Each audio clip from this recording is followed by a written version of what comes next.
Well, we're debating that now again. It's almost like right after the Civil War, we're debating, should we restrict the franchise or expand it? Can we increase economic opportunity by shutting out people or bringing more in and making the right kinds of investment? What should we do to be a society that reflects our founders' dreams to form a more perfect union? Some people believe a more perfect union is one that's more homogenous with one group always in control, even if you have to cut out a lot of voters.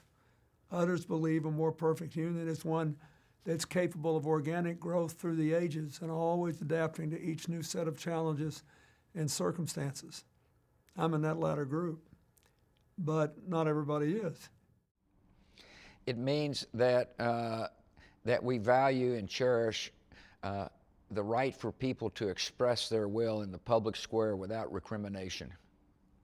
It means that we believe in freedom.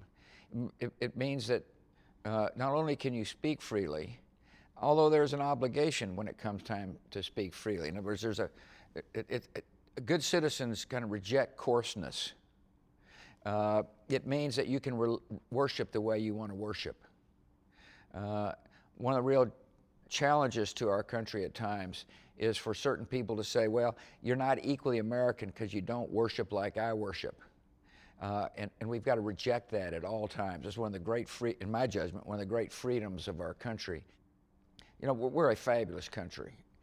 It means, by the way, recognizing that on the one hand we ought to enforce our laws, but that we ought to welcome immigrants in a legal fashion, because immigrants reinvigorate our soul. I mean, they're not only good for the economy, but we have people coming from parts of the world that have no freedom.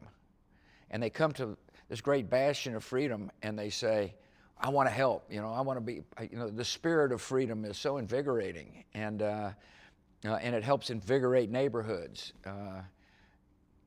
You know, being an American means a huge responsibility to participate in democracy, that our country remains strong when our citizens are informed and participate in the voting booth, for example, and citizens realize what a great privilege it is to be able to vote and decide the fate of the government.